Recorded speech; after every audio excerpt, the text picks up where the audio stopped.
Welcome to the Culture Chat, where conversation and culture connect. I have Rick Malsch here joining me today as our guest. Rick is a native Midwesterner with a sense of adventure, a curious, critical thinker, and he takes a holistic approach to analyzing and improving business processes so it's easier for your customers to do business with you. Rick's background is in customer experience, which is what segued us into this conversation today for our audience. As I come from an employee experience background, I thought it would be fantastic that we sort of look at some of the similarities and differences between the customer experience, which is so pivotal to an organization's success, but also the employee experience, which really drives the customer experience and the organizational success from a different lens. Thank you, Rick, for joining us here today. So happy to have you. I'd like to take a minute and hear a little bit more about your background and your professional journey of how you landed as a customer experience expert. Sure. And thank you for having me here today. This is a topic that's near and dear to me in how I got into it. I spent a lot of time professionally working for a global lifestyle brand and working on programs that we'll call them customer engagement programs. These are things to help get customers closer to the brand, the product, the industry.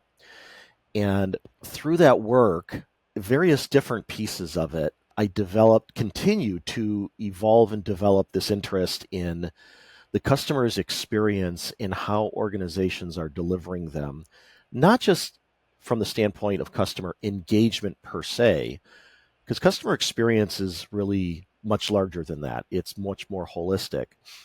But as I continued on my journey in learning more about these two words strung together, customer experience or CX, I continued to learn more about this as while the discipline was evolving and maturing, and said this aligns very closely with how I think and how I operate in what I do, both professionally, but also things I notice as a consumer personally. And so through all of that professional work, personal experiences, and we all have stories. We all have stories of things that we've experienced as consumers and how those impact our impressions of a company, a brand, an organization, and so on. So that's at a very high level how I have gotten into it and continue to nurture that interest in skill development to help organizations become better at what they do and increase the customer experience. Excellent. Well, before we dive too deeply into our conversation on a professional level, I love to do this icebreaker. So, I'm going to ask you, based off of my son's current question to every new individual he meets, stranded on a desert island, one meal 3 times a day for the rest of your life, which meal would that be for you? Well, I have a taste for pepperoni and mushroom pizza. Excellent. So here's the catch to it. What beverage? Oh, well, it could be a variety of different beverages. I often have lemonade. Mm. Sometimes it might be a beer. Sometimes it might be a mixed drink. But Uh-huh. I love the um, options, but 3 meals a day, rest oh, of your right. life. Which beverage of choice? I'm gonna stick with the lemonade. Okay. Hydrating, a little sweet. I love it. Sounds like an excellent mix. Yep. So let's talk a little bit more about the customer experience. Can you kind of define what this means? Because it is a relatively new term in the scope of business. What does customer experience mean to you? I do want to go into, and these are words that I use generally when I talk with other people and explain what customer experience is. And I'm going to start with the definition that's used by the Customer Experience Professionals Association. It's a commonly adopted definition, and then I want to expand on that. So, what they use is the perception that customers have of an organization, It's one that's formed based on interactions across all touch points, people, and technology over time. So expanding on that, it's taking an outside-in point of view in looking at products and processes in systems through the lens of the customer or end user. So every customer is going to have an experience. They're going to experience something. Would you rather design that intentionally or leave it to chance? So you think of how many facets of a business are left to chance, yet so much of a customer's experiences are left to chance. And sometimes you ask during a process when you're looking at what's going on, are you doing something to your customer or are you doing something for your customer? Hmm.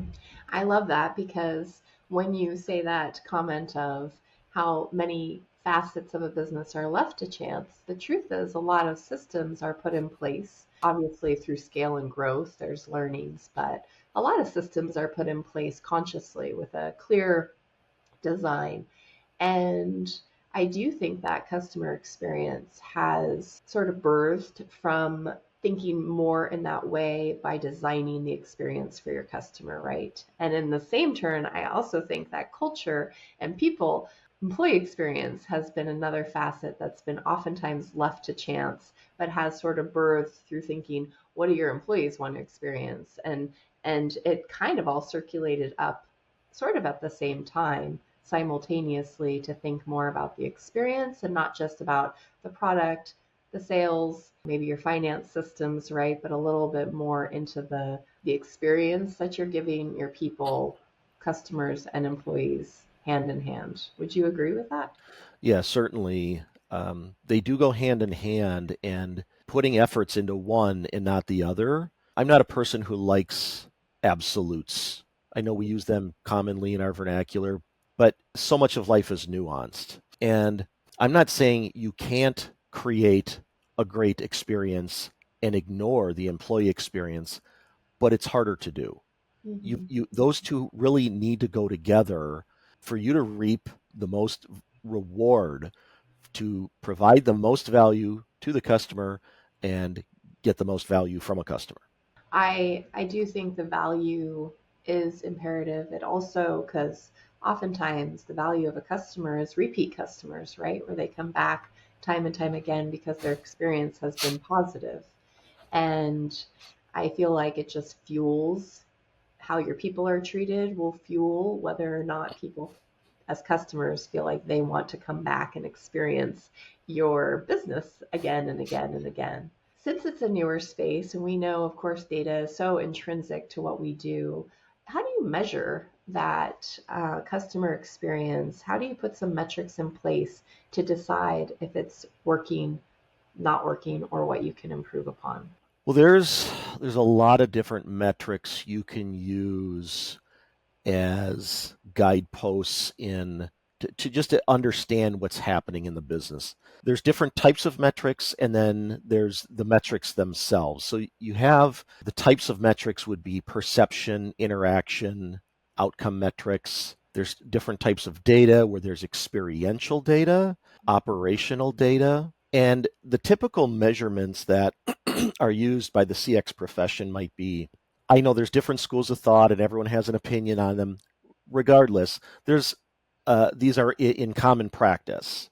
So you have customer satisfaction. This one goes back a really long way. CSAT, customer satisfaction scores. There's net promoter score. There's an employee version of net promoter score. There's customer effort score, retention rate, churn rate. Additional metrics can be customer lifetime value, first call resolution, customer sentiment. And when you start piecing these together, you get a sense of how does the customer perceive their interaction with you and or the product or service. Each of these has a different purpose. Each of these different types of metric tools has a different purpose. There's not a one end all be all. So there are some that surface to the top. Net Promoter Score, NPS, is commonly used, and in some cases, it's the only thing that's used. However, it's only one data point. You might have a lot of people responding to it, but it looks at the customer's relationship with you over time. Whereas some of these others, customer effort score, well, how much effort did I have to put forth to accomplish what I was setting out to accomplish in this transaction? So there's very different time horizons on what they're looking at and looking for. So you really can't use one as your holy grail of metrics. And without getting into all of the minutia of each of these, you look at all of those, but you also look at how are sales being impacted? How is, let's say, warranty being impacted? And it really depends on the industry. Is it a highly repeat type of business, let's say a coffee shop, or is it much longer than that, let's say a car? So let's say a coffee, I might go in every day, whereas I'm not buying a car every day. You're looking at things differently based on what industry, what your product or service is. And you look at, well, are we getting people to do repeat purchase, and or are they advocating on behalf of us to give good word of mouth so that their friends and family want to come in and do business with us? So when you start piecing some of these things together, you can get a good feel for what the impact of the business is, and is it moving the needle? Mm-hmm. You mentioning the ENPS, this is sort of my bread and butter, right, in the employee experience. But I also found some very common data points you mentioned, which I also would apply to that employee experience side when you mention retention rates and churn rates.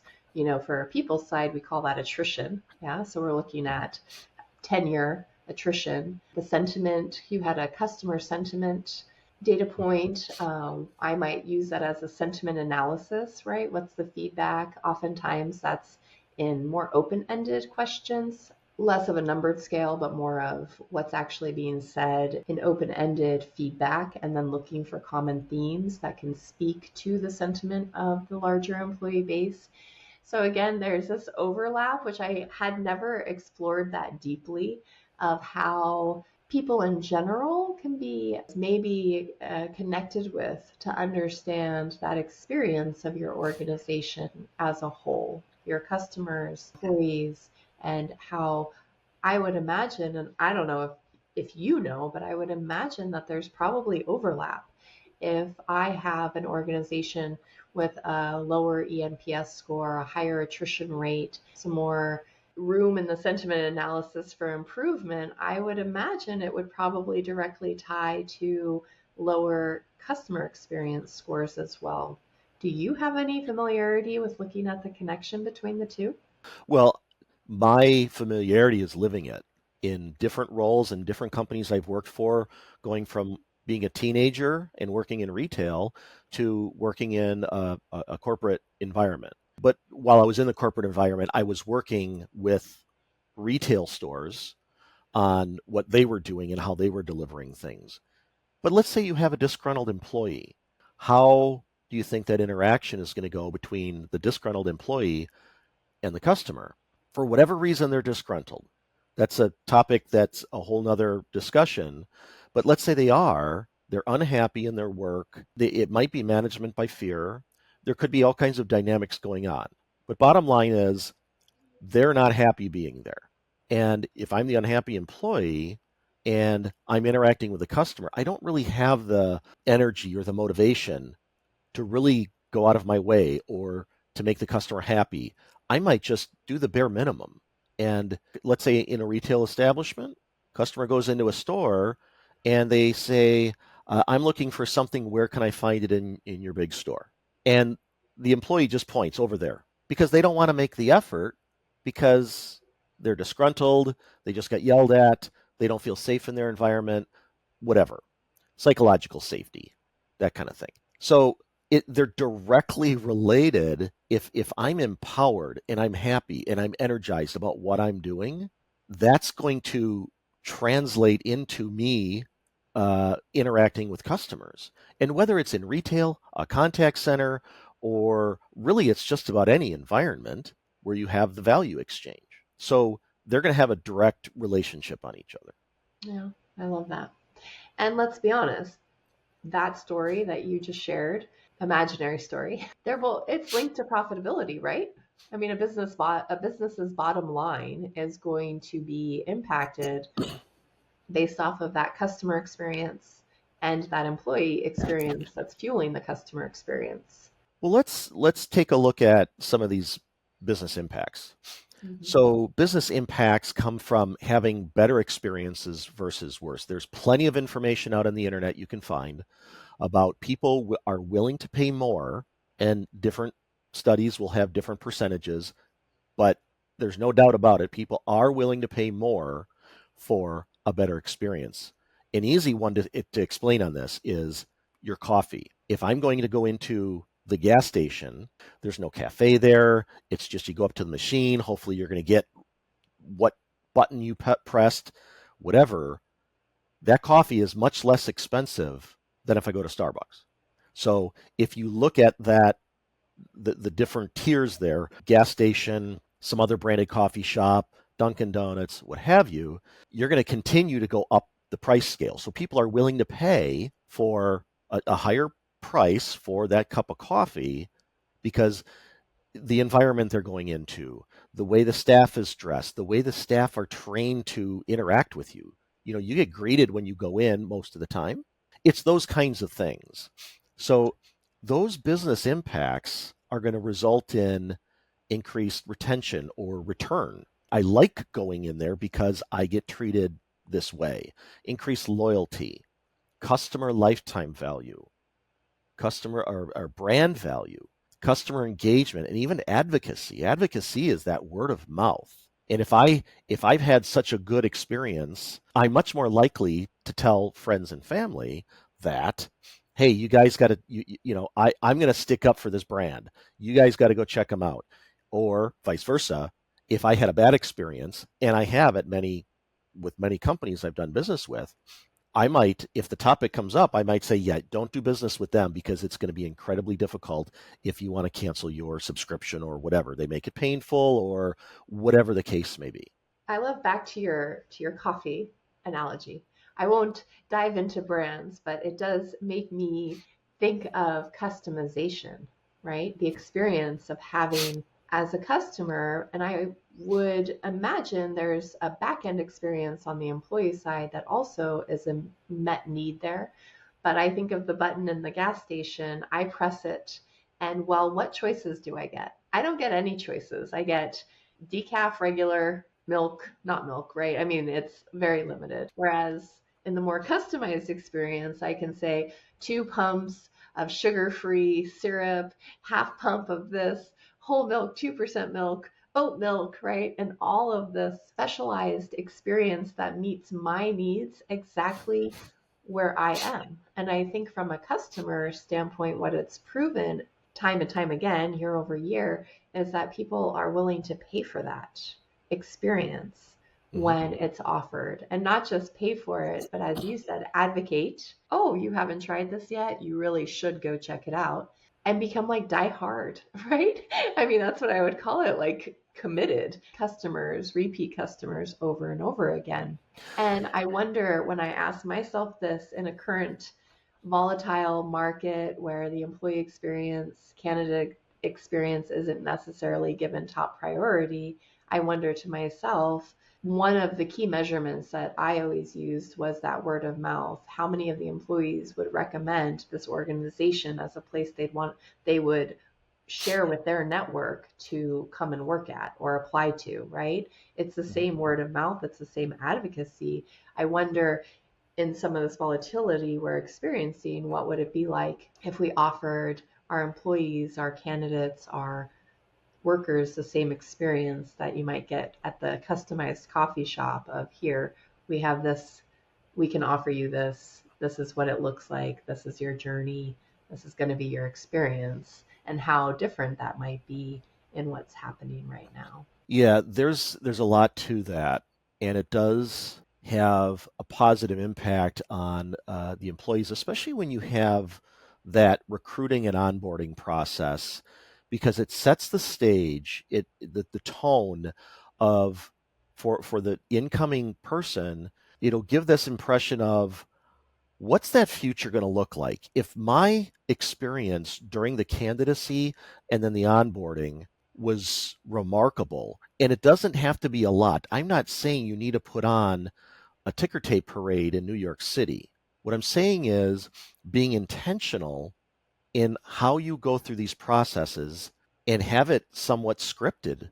You can have a lot of it scripted so that people know that, hey, I'm coming into an organization that's got their act together.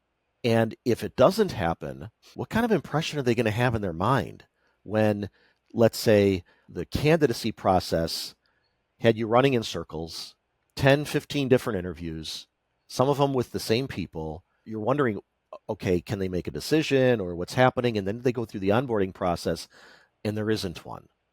They get there on day one. They don't have a desk. They don't have a phone. It's all these different things that come together. And if it's curated intentionally, you can make such an impression on someone. And again, it doesn't have to be grandiose. It just needs to be intentionally designed. So we're talking about, we began the conversation about profitability, and that the two types of business growth that comes from that customer experience perspective is growth, revenue, and or reduced costs. In addition, we're also talking about that employee experience, and the direct correlation of profitability comes also from growth, productivity, attracting the right talent, and reducing costs from attrition. So to me, it's like a single coin, two sides of it, two different experiences, and they intertwine within each other perfectly on every facet. I love your example of the onboarding component and how that fosters a culture within the organization, right? Of coming in and feeling the immediate sense of wow, just like walking into a really great experience from a customer's standpoint, where you walk into a showroom and you feel an experience of wow, and they both breed that good energy that you want in your culture. They breed the desire to spend money. They breed a lot of positive experience for the people you're targeting. I have a very funny story actually from that perspective. A few years ago, we booked an event as a team building and we went to the ice cream museum. I don't even think it's still here in San Francisco. You walk in and it's wow. I don't know if you've ever heard of the ice cream museum, but it's all pink all the way through. And the best part is I walked out at the end. We had a great experience. The whole team enjoyed it. It was eclectic and usual. And at the end, of course, they give you the gift store. And I had an idea of how to use it, but I didn't know if I would, but I had the idea of how to use it for birthdays or whatever. And it was a crown with sprinkles on top, right? So I'm not sure how much I spent on it. Don't want to quote myself exactly, but as a byproduct of that experience of walking into this all pink room through, probably 10,000 square feet of pink sprinkle ice cream experience, I ended up walking out and purchasing a crown that I never used. It sat as a decoration on my shelf for years. And I probably spent $30 at least on it. And I think that's the outcome of that wow experience, right? That we're talking about is that extra spend. It's that extra willingness to lean into the product to make the spend. It's that extra willingness to lean in to the company and do what's being asked of or is needed in order to improve the product and improve sales, right? And improve the culture and morale. And I guess the question I have from your experience, how do you build that? How do you build that on the customer experience side? Well, that's going to be business and industry dependent. There's not one size that fits all. So, on the customer experience side, of course, you got to have a good culture to be able to deliver. So, if we, let's say, take the inside stuff, the team building things are a nice thing to do to get people out of the work environment and into something that's more, I don't want to say more fun, because some work environments are just wildly fun. What I mean is something that's non-work related per se. And it gives the team the ability to interact with each other, learn more about each other as people, not just as a coworker. And one example of something that we did on a team that I was on, we went to a glass blowing shop as a team building event. Now, I don't know that any of us had done glass blowing before, but we all went there, we learned how, and we made our own something. And we all did it with the fire stove and all the tools and everything. And we learned a skill, we had an experience, and it just rejuvenates us a little bit where we did this, then we did some social time after, and we get to talk with each other in a way that was outside of work related topics. So now we become much more human with each other. And when you learn to go, when we all learn it as we grow up in life, but when you do that and then you go back to your normal daily duties, you can apply some of that human type of interaction in a more authentic way than if you're just nose to the grindstone all the time. I love that. And so I guess, did you find in returning to your day-to-day job after that experience that you felt rejuvenated or you had deeper bonds with your teammates? What else did it fuel that carried on after the fact? Well, our group was, it's hard to say. We were kind of tight knit. We all knew each other. We all traveled a lot. And, but it gave us an opportunity to spend more time with each other than we would otherwise. Because when we're in the office, we're wrapping up from a previous trip, we're going on another trip. Not everyone's there in the office on a specific day necessarily. Usually, yes, not always. And it's this bonding that we get to have. And now, sort of, I'm able to let my business guard down a little bit and now just be able to relax a little. And it rejuvenates. It helps build those bonds with your fellow coworkers. And it's really hard to have angst against someone that you're doing an activity with or having lunch with and so on. The barriers get broken down. Where sometimes you're interacting with your coworkers and you say, well, I don't like what they did, and I don't think they're a good person, and whatever. And now all of a sudden, we get to do this activity together, and we can start to break down some of those mental barriers that we have toward other people, because now we see them as a person and not just as another cog in the wheel. That story makes me think of how that applies also to the customer experience, right? We were a BMW house at one point and were invited to, I don't remember the name of the event, but it was basically a hosted event where you could go and they set up a racetrack here in the Bay Area at a abandoned parking lot. And so you could go and be there for the day and race cars. They actually had race car drivers that would teach you and take you around. And it's funny because we're no longer, right now, a BMW owner home, but it came up just 2 nights ago at the dining room table in a discussion about how, oh, wasn't that event and wasn't it sponsored by BMW? And Mom, weren't you the top female driver in your session, to race the track? And all of a sudden, while we might ordinarily not be talking about BMWs because we don't own one and it's not a car we're driving, it's back on the radar, right? And it takes you back to that experience of having this unique experience that is once in a lifetime, really. It's not something that I expect I'll ever do again, but puts BMW back on the radar, puts it back into our conversation, puts it back into the experience of that day and how incredible it was to go and have that. So it's sort of the same like glass blowing, right? This experiential process that we go through as people to not just be consumers or not just be employees, but to be people and the experience we have as people with the brands that we associate with. Yeah, now think of what BMW did for you guys.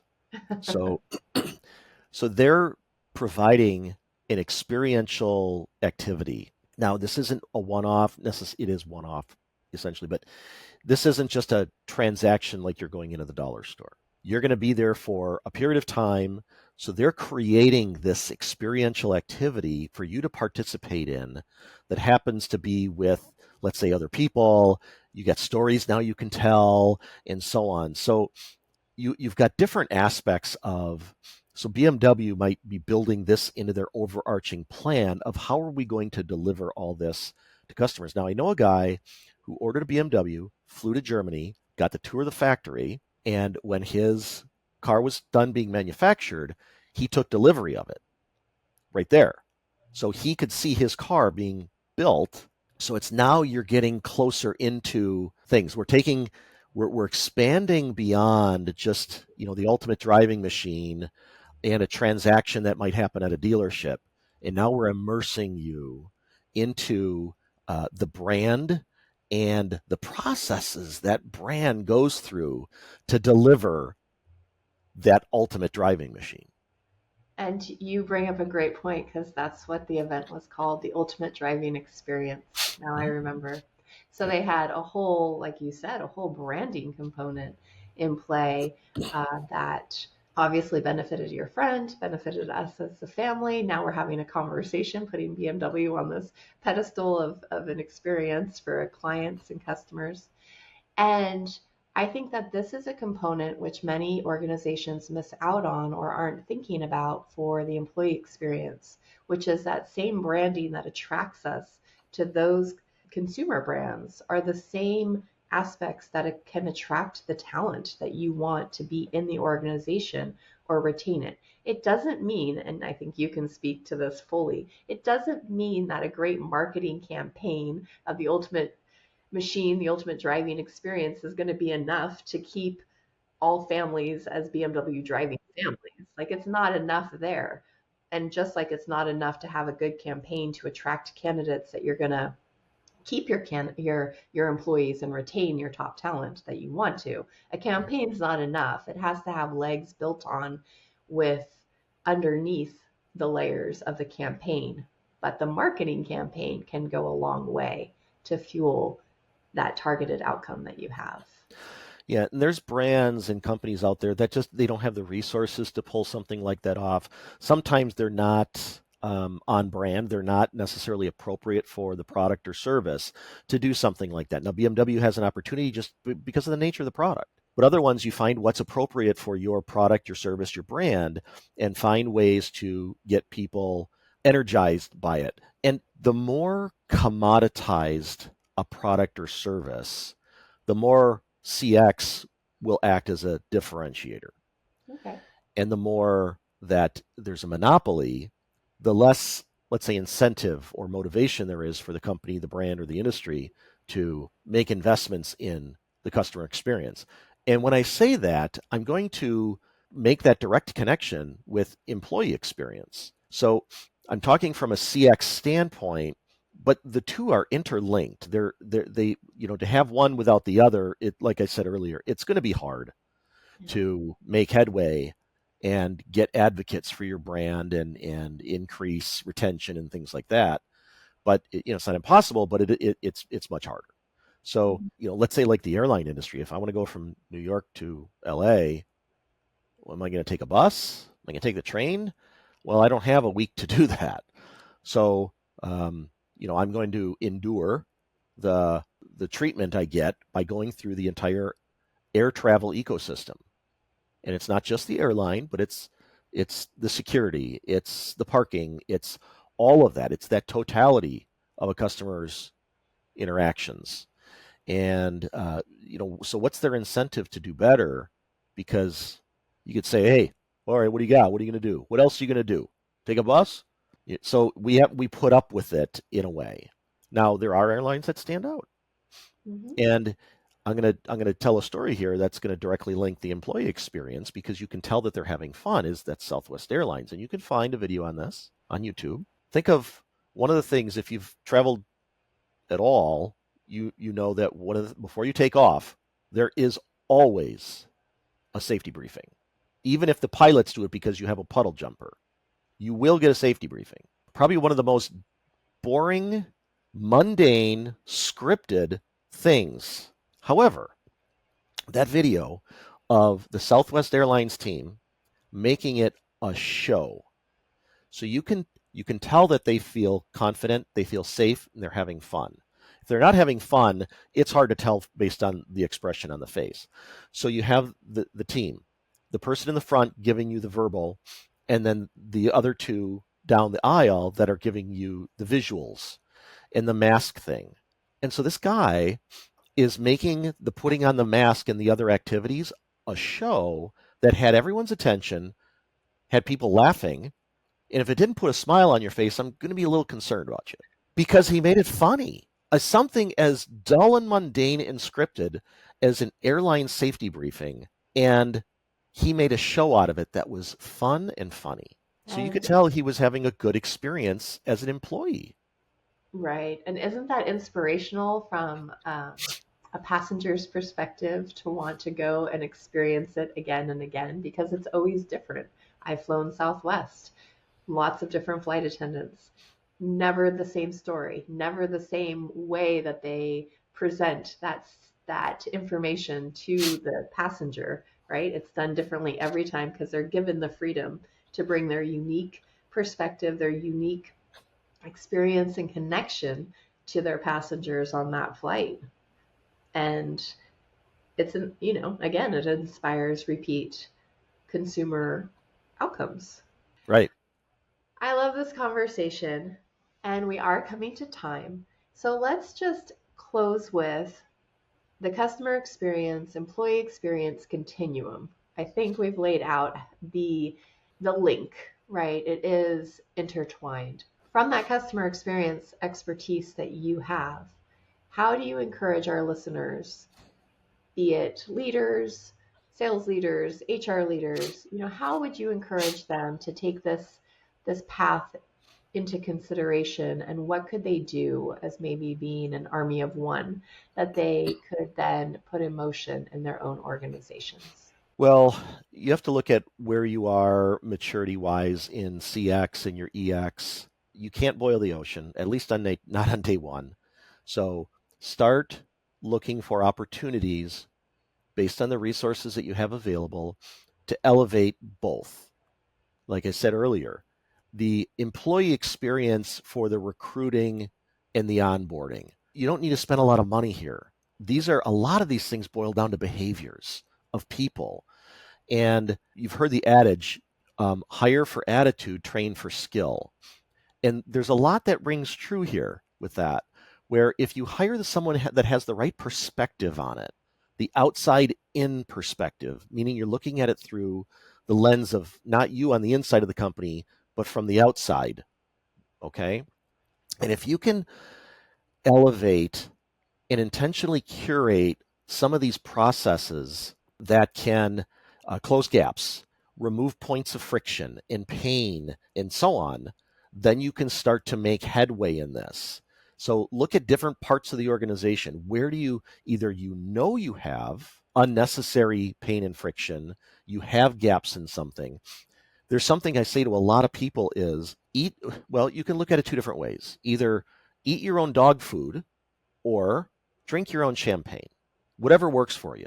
What I mean by that is go through your own processes and decide in your heart of hearts, is this really how I want my constituent, my customer, my future employee, my existing employee, is this the experience that I want them to have? And if you have any red flags or notes on, or just this feeling, this spidey sense of that just doesn't sit well with me, work on those. Go through your own processes. Have you and your people, your staff, your teams go through their own processes and honestly say, is this okay? I love that.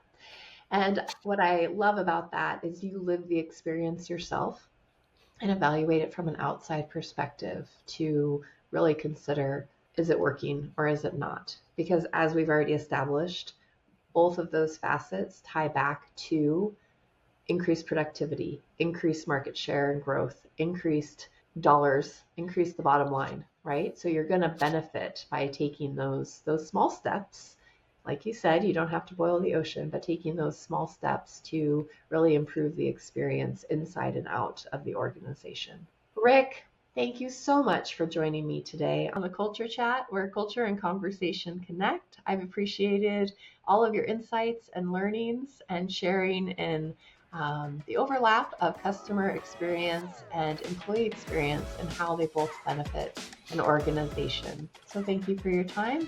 And until our next episode on the Culture Chat, we'll see our audience soon. Thank you so much for having me today.